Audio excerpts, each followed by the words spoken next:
Hello, everyone. Welcome to Talks with Nelly, and I'm very excited for this episode today because I'm bringing one of my brothers, Taraba's very finest intellectual personalities, on this episode, and it's also a conversation that, like I would say, is very dear to my heart.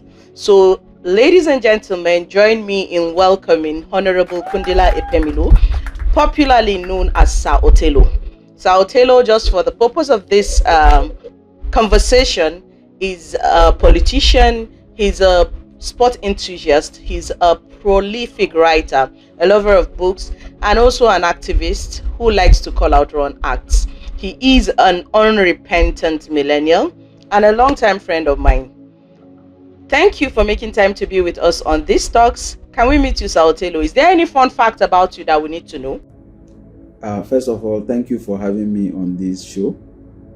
And I think you have said almost everything about me that people need to know. You've not added, the part that you have not added is that Sir Otelo is an unrepentant troublemaker. Wow. Yeah, he's an unrepentant troublemaker.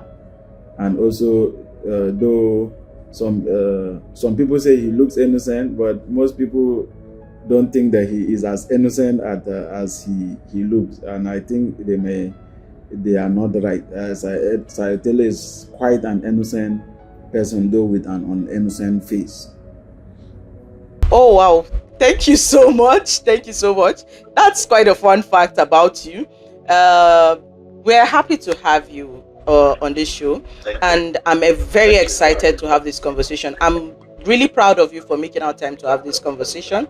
Ladies and gentlemen, this is a conversation, like I said, it's very dear to my heart, and like I always tell you, it will surely bring light. This is a conversation that will bring light. So today, Sir Otelo and I are going to be talking about grieving as a family, but with focus on whether we really move on after the loss of a spouse.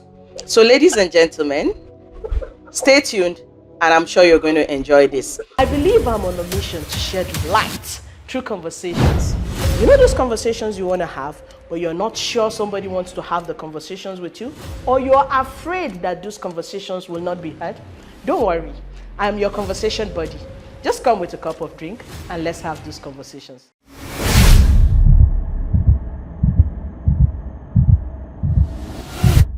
So, Sir Otelo, please, can you take us through your grief journey? Well, it is a journey that is still on course. It's a never-ending journey, of course. Wow. But then it came at a point that I least expected it, and it hit me so hard because it left me devastated. But then it was a reality that I had to find a way to learn to cope with. It wasn't easy, and I don't think that it's going to be easy. But then it is a journey that you wouldn't wish it for anyone. We woke up one fateful morning, and my wife complained about feeling dizzy or something like that. Of course, we were in the hospital about 9 days before that day, and I thought that, okay, let's go back to the hospital and see the doctor.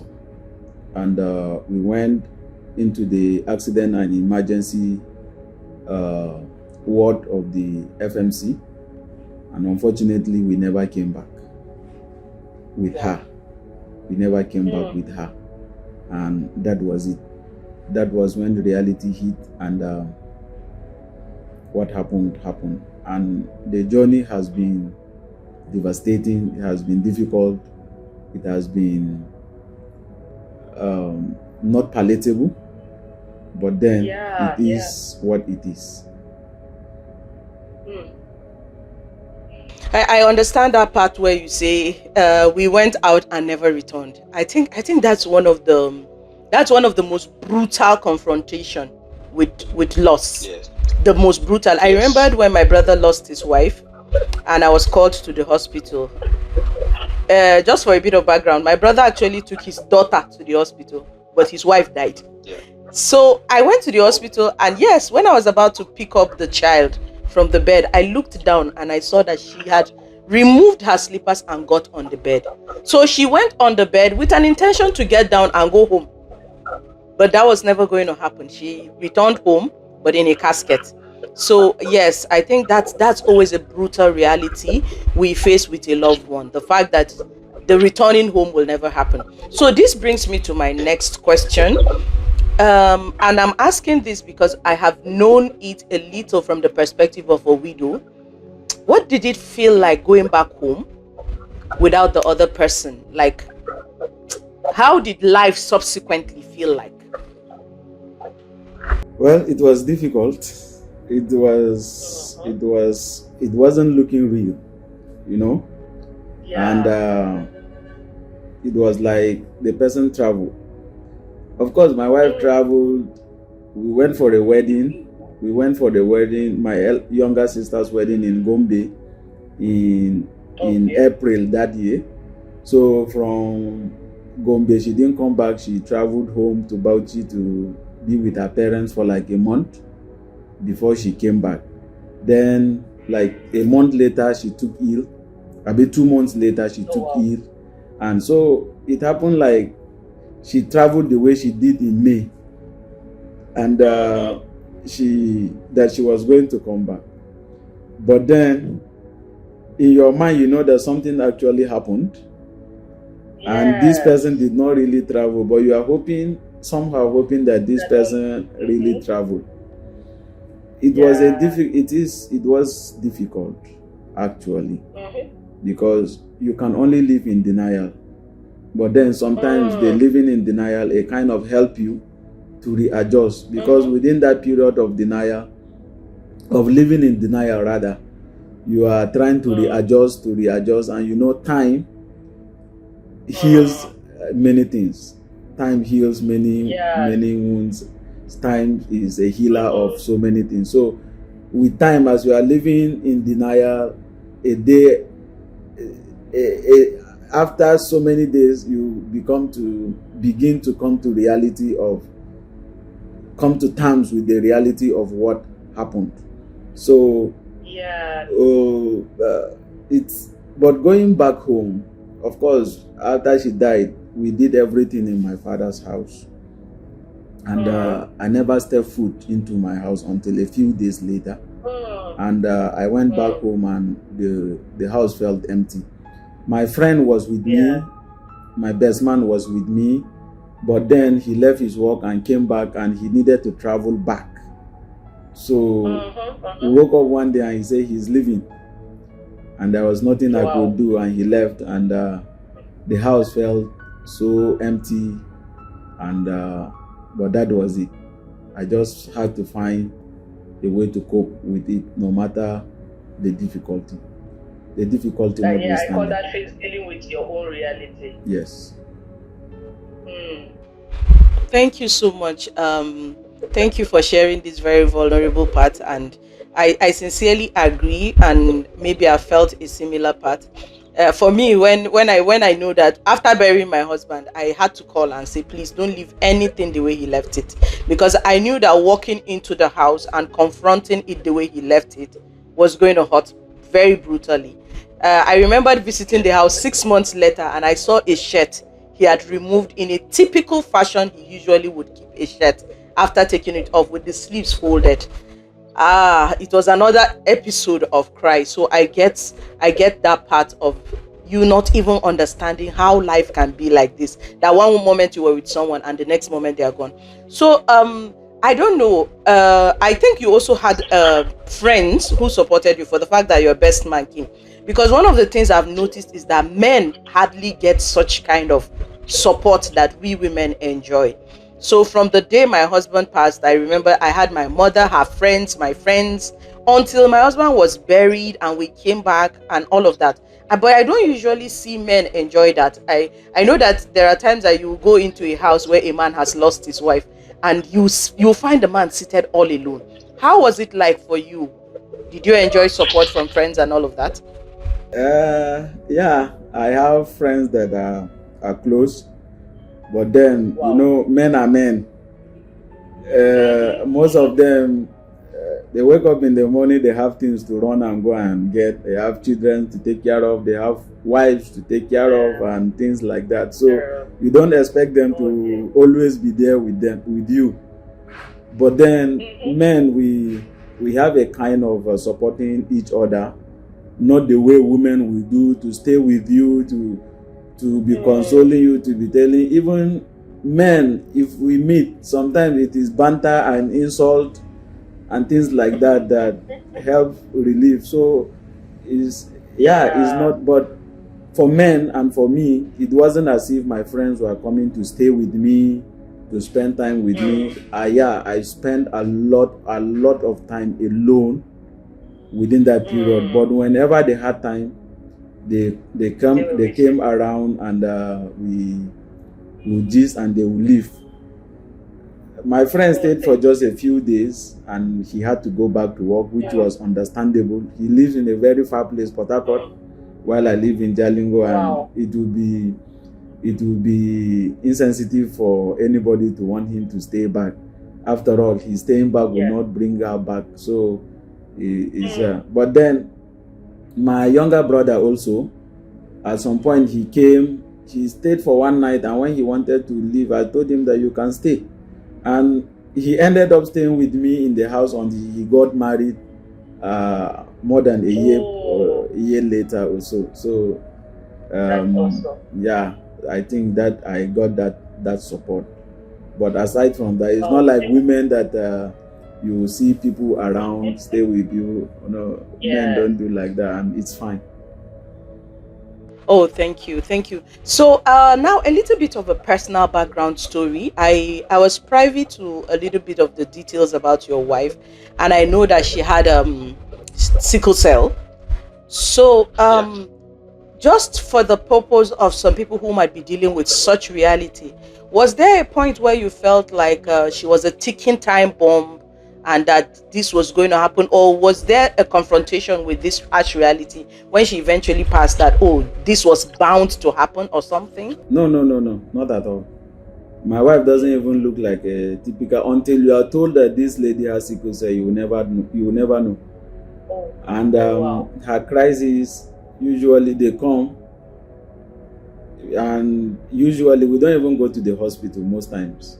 We have a doctor friend who will call, and sometimes we just give her drip, and that will be it, and a little of those pain relievers and things like that. So she wasn't anything close to a ticking time bomb, not at all. It never crossed my mind anyway. And what even surprised me about her was that when she took in the pregnancy, of course, the battered barrack, she never had any problem for the period of 9 months that she was pregnant. She was going about doing her things.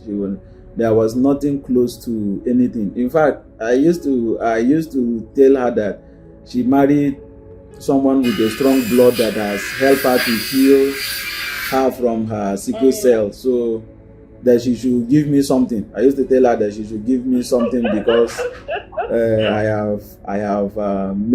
I have cleansed her blood from sickle cell, from the sickle cell. So she was nothing close to. In fact, my wife, even lying dead on the hospital bed, I never believed that she was going to die. Even when she was pronounced dead, I told the doctor that it's not possible. My wife cannot die. She is not dead. I don't believe that she is dead. So she was never a ticking time bomb. And it never crossed my mind in that sense. Yeah. Oh, thank you so much. So I also want to still talk about the attitude of people when they come for condolence, because I noticed that people would always want to analyze the situation and try to maybe because I think now I'm learning to give grace. I'm learning to just let go and believe that people just cared and they were not just trying to paint scenarios that wanted to blame you or something. But did you have people coming off to tell you that you should have expected that this was going to happen, or all of those? Well, personally, I want to believe that I am a fair and objective person, and I wouldn't want to hold that against anyone. Naturally, when you hear that someone is dead, the first question we ask is that, was he sick? If we are told that yes, the person was sick, it kind of reduces the pain, because we believe that if someone is sick, the person must have prepared his home, the person must have come to the acceptance or the reality that he might die because he was sick. It's unlike they say, we just saw him here, he just left here and he collapsed. That one is more painful. Or if they say it was an accident, it is, and the person slept and never woke up, that one is more painful. So I saw, there are people that try to let me know that this woman was sick and she was, like you mentioned earlier, a ticking time bomb, and the time bomb has already exploded. So why should you worry? There's that tone in their voice. But then I feel like it was their own way to help me accept the reality that I should accept that this person, because of her condition, she was not going to live like a normal, or she was a normal human being, of course, like someone without sickness, without a particular sickness was going to live. There was that tone in their voices. But then, in fact, there are people that told me that watakila da zaka sha wahala fiye da haka, so Allah ya rage maka wahala, something like that. But then she wasn't a wahala to me. But I also understand that it is just our own African way of trying to make the pain lesser for people. I don't think there's something sinister about it. Actually, I didn't pick up on it. Oh, thank you so much. I actually remember somebody telling me too that my husband had to die, that his death was an easy way out for him, that maybe he would have been paralyzed or something. And in my mind, I'm like, yes, let him be paralyzed. Let me know that at least I stayed with him, even in that situation. You understand? At least for some time, not to just have him go abruptly like that. So I get it, and thank you for putting this out. So it tells everyone that whatever people said to you during your period of grief should not be taken to heart. People just care. People are just concerned. They may not have the right words to say. They may not even put out what they want to say in the right way. But just understand that they are not there to taunt you. Personally, like me, I don't know how to go on condolence visit, because when I get there, I am at loss of what to say. And I believe that some people is just that they are at loss of what to say, and at the end of the day, they end up telling things that you may feel that it's offensive, but it's not actually offensive, because most people, this is not what they want to do. If we have our way, we'll run away from going for condolence visit. True. Yes, if we have our way, we have it. So me personally, I've experienced it. I'll go, I don't know what to say. I'll say, there's nothing you can do then. I just wish that I will never go for condolence visit in my life, because up to today, I've not grown to the level that I've learned what to say when I go for condolence visit. So I will not take it against anybody when they express themselves. Maybe they don't even know what to say. They just said what came to their mind at that particular time. And for them to have come to condole with you, I think it is a positive. Yes. Thank you so much. This is appreciated. So for another quick question on how you dealt with it, most of the time when there's a demise of a spouse, the people you're mostly afraid to deal with are the in-laws. So how was it for you letting your in-laws know and managing them through the period of the loss to the burial and everything? To be frank, my in-laws are lovely people. They are nice people, and I will never ask for better in-laws than them. Like I was trying to say, at the time that my wife was pronounced dead, I was not in the ward, because I've gone out.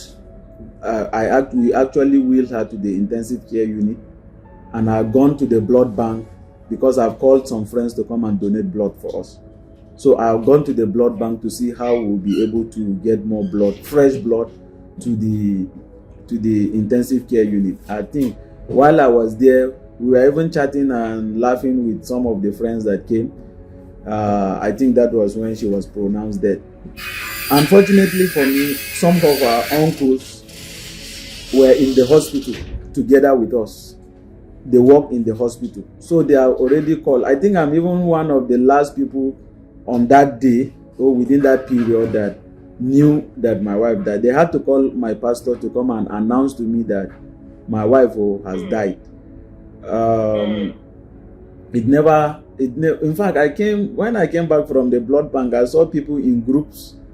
People were just looking at me, but it never crossed my mind that something had happened. And I never knew that they were waiting for my pastor to come and break the news to me. Oh, wow. So most of my in-laws have heard. As a matter of fact, I was angry with one of them, though he's a brother-in-law, who had gone to even post about the news of her death on Facebook. So it was something that has gone out even before myself got to know about it. By the time we got back home and they told me that the news is already on Facebook, I was like, who sent the person? So I never had that worrisome moment where I will have to tell my in-laws of this was what happened. But then, even when they came for the burial too, they were very helpful, because I was thinking, I never knew how they were going to react to the whole thing. My wife was a lovely person, and she was liked in the family by her immediate and extended family, and her loss was going to be very difficult for everyone. But when they came for the burial, we were all apprehensive. The place was tense by the time they were coming out of the vehicle. People were expecting that they will burst out crying. But at the end of the day, it was the mother that was telling people to just praise God. She was just telling people not to cry, but to praise God. So it was very encouraging, and it helped a lot of people.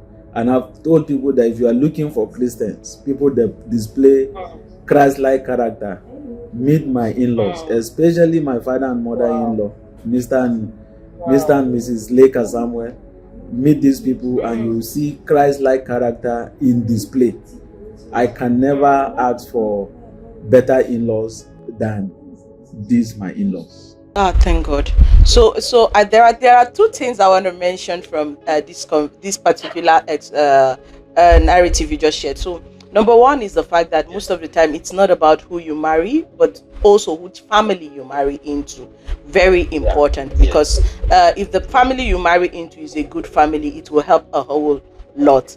Then also to the issue of people rushing to make posts on Facebook. I remembered when we didn't have Facebook and we had to use televisions. There was usually like an announcement, and there's usually a person who signs for the family. I think that is like the order of releasing obituaries, not what we do these days with posting randomly on Facebook. Everybody just picks up an information, and it's like people are just in a hurry. I want to be the first to share. People must come to my Facebook page, and that's where the first place they hear about it. So I think it also tells people that, because I remember that in my own case, fortunately I stayed away from Facebook. If not so, I would have actually learnt about my husband's death on Facebook, because my husband had died for several hours. I think my in-laws too were not sure how they should tell me. They did not even know how that should be communicated to me. So within the drag of the period, I would have actually found out, because people posted on Facebook. But thank God that I did not find out about him on Facebook. So thank you very much. Now moving on to the next question. And I'm asking this because you're a man. Now to the update, you just recently got married. How did you know that you were ready to give love another chance? Well, um, I don't know. I don't know if there is any this thing, but I know I made a promise to my wife after she died that I'll wait for at least 3 years. Oh, wow. Yes, I actually made that personal promise that I was going to wait for at least 3 years before I get married again, and that 3 years has passed. I was able to keep that promise, and also, when it started, my friends, I have a very close cycle of friends, very small cycle of friends. My friends will be discussing. Most of us are married now. It's only one out of the larger group. We are about 10, 11, and all of the, I think out of the 10, only 2 were not married at the time. No, as at the time that she died, about 5 were not married, and now out of that 5, only 1 that is not married. So the discussion then was that you get married, and it got to a point that they say even Sir Othello now, it is time for him to start considering. Of course, they have waited first year, second year, and the number of those getting married have increased. Presently, there is only 1 person that is not married, so in the group. So they were like, even Othello, it is time for him to take a wife again. And my best friend got married also this year, early this year, January 3rd. When he came and we are going around greeting people, everybody was like, you two, you are supposed to get married again. And parents were talking.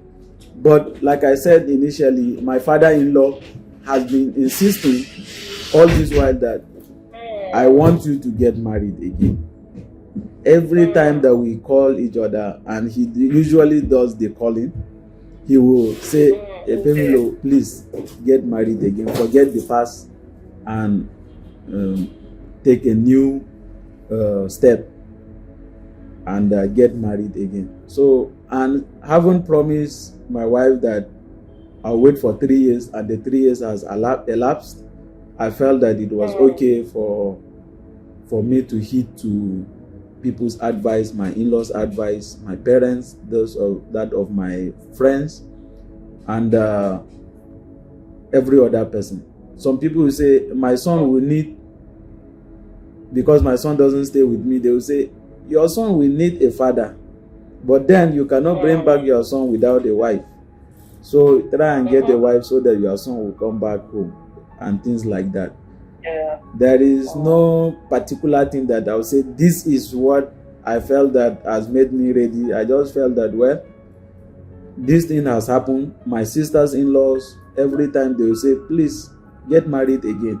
They were so nice, and they were helpful, and I think there's nothing particular that I could put my hands on and say this is it, but there are so many factors around that suggested that I should go. And I don't know what made me to make that promise of 3 years, and somehow the 3 years came and passed. So I think that was it.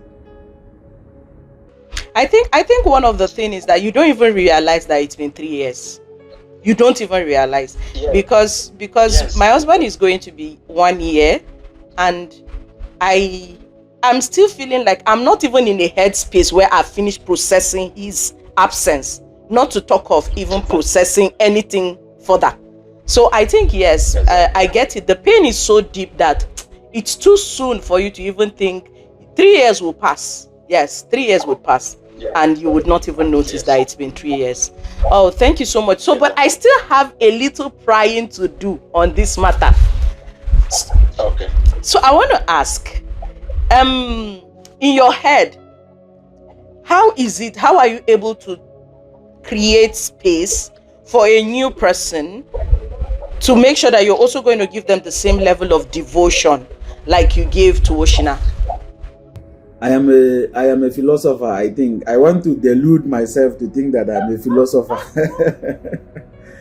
So I have tried to create so many things. I have told In fact, I have told one lady that the heart is not meant to love just one person. So Yeah. I think I've created a lot of those, tried to create a lot of those sayings, coin them to say, well, people still love 2-3 people at a time. There are people that have married 4 wives and they live with them. So I think I can create a space again. To love is a loving, or to love is a thing of emotion as it is a thing of choice. I think we can choose to just love just anybody. That is why sometimes you see someone is in love with someone and you feel, what exactly is this person seeing in this person that is showing this level of love and commitment? Washina will always be part of my life, and she will always be part of my story, but then she is no more, and there is nothing I can do that will bring her back. And while I will continue to cherish her memories, I think I can still love another woman and call her a wife and treat her just the same way that I treated Washina. And I think another thing is that after Washina died, I was hoping that she would come back so that I will show her the love that I never showed her before. You know, when you lose someone like that, you begin to think of all the things that you wish that you have done for them. So for the next woman, I think all the things that I did not do for Washina, I'll try and do them, because I don't know what's going to happen, either me or her. I don't want any of us to live in regret. Rather, I will try to make up for those deficiencies that I had. So it is not going to be comparison, it is not going to be, but it is going to be a better version of me loving another woman as a wife. Thank you so much for putting this out, and I appreciate what you said. When you talked about them, the regrets you have, I find myself, I just discovered a cream I would have given my husband, and I'm like, I wish you were still here. This cream would have suited you, even to little things. I discovered that even in my house, sometimes I get on the bed and I'm like, this would have been your space. I look at some things and I remember that we would have actually quarreled about this, but I will not quarrel with you again. In my mind, I'm like, I will not quarrel with you. I'm just gonna be at peace with you, and all of that. Yes, loss makes you just feel like everything was every fight was not worth it. So you just want to have been a better person and cherished every moment. And I appreciate this. So I want to still ask a question, still in relation to this. So there are a lot of, now this is me wanting you to just throw this out for others. There are a lot of people, so I'm speaking now from a widow's perspective, that a lot of times the difficulty for people to marry someone who has had a wife or marry someone who has had a husband is competing with the memory of someone whose memory has become perfected. And now this is what I mean by their memory becoming perfected. Do you know that after Washina's death, whatever issues you ever had with her while she was alive fizzles out? You just feel like, I want this person back. Whether with the errors, without the errors, let them just be in my life. So now, and that's the part you're holding on to forever.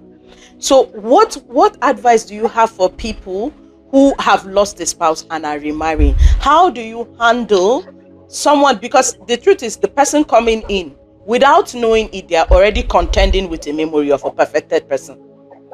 How do you think you're going to manage that, and how do you also advise others to be able to manage this kind of situation? I've told my wife that if she were the one that lost her husband and I had to marry her, I'll even allow her to put the portrait of her late husband in our sitting room. Yes. I am not doing that to make her allow me put the portrait of Washina in her sitting room. I'm not going to do that. But if I am to marry, if I were to marry a widow, I'll allow her to put the portrait of her husband in her sitting room, so that she'll be looking at it. I don't think that we are being fair to people that have lost their spouses if we want them to erase that memory from their mind. Oh, thank you. We are human beings and not robots. The memory of someone that you have shared the same bed with for years will not get lost. The memory will remain and will remain part of your life. And if you that is marrying, the you that is having problem, put yourself in that person's shoe. Let it be that you are the one that lost your spouse, and now someone is loving you enough to say, I want to marry you again. All you need is to help that person to live with the memory of the person that they lost. The person is already there. There is no competition. It is only delusional. We are only delusional if we think that someone is competing with someone that is no more. There is no competition. But then, like I said, if I had married a widow, I will help her to express the memory of her late husband. I'll help her to live that life. It will not stop her from loving me. It will not stop her from expressing her love to me. But whenever she is down because of thinking of the past, I will not take it that I am still competing with a dead man. I will know that this is a human being with emotions, and this person is now being overpowered by emotions of the past. Perhaps maybe by something that I did that is wrong, and the person is wishing that if that person was there. But it is a phase and it will go. Nobody, we are not robot. If you expect your spouse who has lost a spouse to forget about their memory, then you are not being fair to them. You yourself, you know that you are not being fair to them. And these are some of the things that have led any woman that have come close to me. Even with Barack around, Barack is a replica of his mother. In deed and in everything. There was a day that he was with my sister and he said something that his mother used to say, and my sister was afraid. And I can't be looking at Barack and forget about his mother. Till today, I still look at Barack and cry because I see the mother in him. Except you want me to be a robot, you should be fair. And I think that people should be fair to those that are married. The emotions will always be there. It is now up to you to try to find a balance, to find a way to help them live this life. It is not something that is going to end until they die too. But it is never going to end. Nobody is going to, we can only pretend that we have, nobody can forget the memory of a lost spouse. Even if they were fighting each other. Even if they hated each other, even if these people hated each other, the day one of them died, the one that is alive, we wish that person is back. We wish that they should be fighting every day. We wish the person should be back and let them continue to be fighting than to lose the person. So nobody will forget about the memory of his lost spouse. Nobody, not even animals can do that. Sure. Thank you so much. I appreciate that you mentioned this, and people should just be kind. It's not, after all, widowhood or becoming a widower is not a choice. Nobody ever chooses that path in life. But if it becomes yours, the person who decides to come into your life should come with enough empathy to know that there's a part of you, and just like they're able to deal with your other past, they're able to accept your parents, they're able to accept your tribe, they're able to accept your physical look. I think the fact that you've lost a spouse is also an indelible part of your life, and anyone who is coming into your life should accept it. Now to a bit of a funny question. You know how we in Africa like to play in-laws? You understand? We like to play in-laws. We like to play uncles and aunties. We will tell you to marry. When you marry, we will say, why did you marry? So I want to ask, have you had to deal with the judgmental glares of naysayers who have said, with the way you love that, we thought you would remain celibate for the rest of your life. We thought zaka zama fada. Yeah, I say zama zaka sake aure. How have you dealt with that? Coming from both maybe those the ones that would have access to your wife and the one that came to you. It started small, you know. Initially, a month, 5 months after, I don't even want people to see me around any woman at all, because people will be like, this person just lost his wife, but he's been seen with a lady. So people will always say that. People will look at you working with a lady and their mind is already on something. Like, you cannot even be friends with women.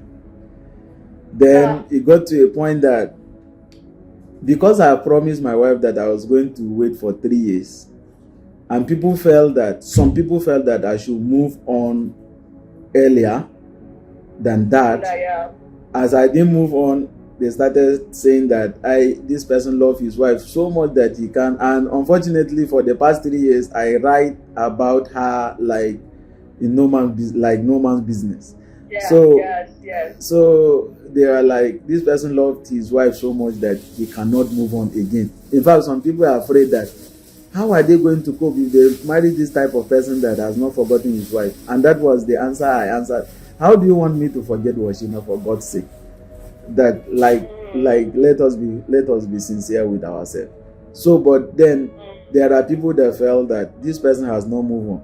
So finally, in fact, it took me, I went and paid my dowry as far back as November, but nobody knew about it except very close friends, like the 10 of us that I told you earlier, and my family. And of course her family and very close friends that are in the cycle, they are the only people that got to know that I've gone to pay bride price. Until about 2 weeks to our wedding, when I posted a picture, I didn't even caption it anything. I just posted a picture that we snapped with someone, and people were like, so finally this person is getting married, this person is this person is that, and you know, a lot of talks like that came up. But then there is nothing that you can do, whether you married a month after your spouse's demise or 10 years later. People will always have things to say. I had to write about that. I had to write on Facebook about people stopping. People shouldn't suggest to those that have lost their spouses how to live their life. The vow is that till death do us part. And the day the spouse dies, death has done the two apart. Whether the person chooses to marry next week, there is nothing wrong with it. If the person chooses not to marry again, there is nothing wrong with it. Allow people to find a way to relieve their pain. Allow people. Some people, the way they can relieve their pain is to marry early. Some people, the way they can relieve their pain is to stay a bit longer. We allow people to make their choices. You don't know until you find yourself in this shoe. You think that you have a solution to it. There is no solution to it until you find yourself in this shoe. Don't think that you have a solution to it. There is no solution to it, because pain, you don't see it, you only feel it, and it's only person that is feeling it that knows what he is feeling. I think that is the most I would say. But people after, you have not done anything, what are you waiting for? They are all there. And by the time you wanted to do something, people are still there talking. So you can never stop people from talking. Yeah. Thank you so very much. Just to bring, this conversation has been like very awesome. So I'll tell you, I appreciate. Thank you for all the lessons you've shared. Thank you for all the details and honest feedbacks you've given. Now, even though you have kind of answered this, I would just want you to just like outrightly answer this and put out just also a word for all those who are listening to us. Would you say that getting married means that you've forgotten your spouse who has gone? No, no, not at all. Not at all. You can never forget the people that have been in your life. Not a spouse. Not a spouse. You can never forget your spouse. Getting married doesn't mean that you have forgotten about them. Getting married means that you have chosen to live just another life with them by the side of your memories. With them by the side, because they They are will, not the part they of will our forever, they will forever be, they will forever be. You know, before now, I read a lot about world leaders, right? And you read about a leader, they will tell you his first spouse died like this, then he married another spouse, you know. It will always be part of their life. If I happen to become a president today, and you go to Wikipedia and you Google my profile, you will see the name of my first wife there, and you see the name of my second wife, and you see when she died and when I married again, and it is going to be part of my life forever. If the world is not forgetting it, if other people are not forgetting it, nobody will forget it. The other time we went to church with my wife, and as we were leaving, the wife of my former pastor met her and said, "Take care of this boy for us." She was pointing at Barak and saying that, "Take care of this boy for us. You know this and this and this." And she was laughing, and I told her that she knows and she is doing well. So the whole world, nobody is going to forget about anything. If other people are not forgetting, why will I forget? Why would the spouse forget? The spouse cannot forget. This is the reality. No, getting married again is not forgetting your late spouse, but it is just learning to live with a new spouse while carrying out the memory of your late spouse. While carrying out the memory of your late spouse. Thank you so much, Saotelo. I appreciate your time. I appreciate these conversations. We are supposed to bring this to a close, but I just want to ask a little bit of a question that might sound like a little bit of table shaking. But who do you think feels the brunt most in the loss of a person, the spouse or the siblings? I just want to have this out so that we're also, the major reason for this podcast is so that families understand how to cope with grief. Because I know that in the case of the dead, when Woshina died, there were brothers who lost their sister. There were sisters who have lost their sister, and there were parents who had lost their daughter. And there was a man who had lost his better half. I don't know, what do we think? Who do we think is the main carrier of the pain when a person dies, especially a married person? Well, it depends on a lot of factors, but I feel that the spouse will carry more pains. In my own situation, I have seen my father-in-law, and he lost color since the death of my wife. Unfortunately for him, she died at the time that he was operated upon, and he couldn't even travel for the burial. Oh, damn. Yes, so, and I've seen him lost color completely since the death of my wife.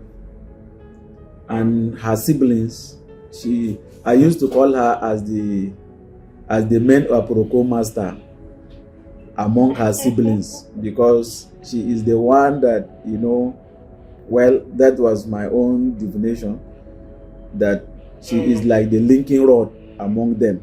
The cord that binds them. Yes, they are going to feel their absence. But then I took her away, and she came to Taraba, lived for almost 3 years plus before she died. At least that taking away have created that vacuum already. They have begun to live with the absence of her close to them as a sister, right? So for 3 years they have lived. So, but for me, we slept on the same bed for those 3 years. shared a bond that is different from that of our family. I woke up that early morning and I bathed her myself. I took her to the hospital. I never came back with her. And the fact that we have an issue between us, I think the spouse too will feel the devastation. But I wouldn't want to say that because I'm the spouse, the siblings have not felt her absence, or no. Like I earlier said, pain can only be felt, it cannot be seen. And we can't quantify it because we don't know how each person is carrying his or her pain. There are some siblings, or there are dead people that their siblings, they are the lifeware of their siblings. They are the ones that have been helping their siblings financially. And now them dying is going to take a lot of toll on the lives of those that they've left behind. All of these factors, you have to figure them in and see before you'll be able to conclude that who feels the pains more. But I don't think that the pains of parents, that of the spouse, is any less, because no parent wants to bury their child. No spouse wants to bury their spouse. Especially, I don't think there's any man that wants to bury his wife. If one must go first, then the man should be the one to go first. Yeah, you know, I can marry another wife and the wife may not like Barak. But Barak's mother will never not like Barak, you know. So if it's a thing of a choice, then the man should go and leave the woman. But then the life is not fair, so we just have to accept what comes and live with it. Thank you so very much. This has been an awesome conversation and I've taken so much of your time. So this just goes to tell us that in the case of the loss of anybody, if that person is a spouse, we should understand that someone has lost their better half, parents have lost a daughter, siblings have lost a part of their life. Everyone should just be considerate of each other because we all feel the pain. However, they are in different dimensions. The spouse will feel the pain of the loss of a companion and the mother or the father of their children and a lot more. So we should all just learn to extend grace to each other and carry each other together in that process. Thank you very much, Sir Otello. It's been awesome having you and I look forward to seeing you excel and do wonderfully. My regards to your lovely wife. Tell her we're rooting for her and we're hoping that this life gets more blissful and more beautiful. The Bible has promised us that the glory of the latter house shall be greater than the former. We're rooting for you and hoping that your life gets better with more money, with travels, with all the memories that you've wanted to make. Thank you so much. Ladies and gentlemen, I hope you enjoyed this conversation. See you on the next episode of Talks with Nelly. This conversation will definitely bring light. Thank you.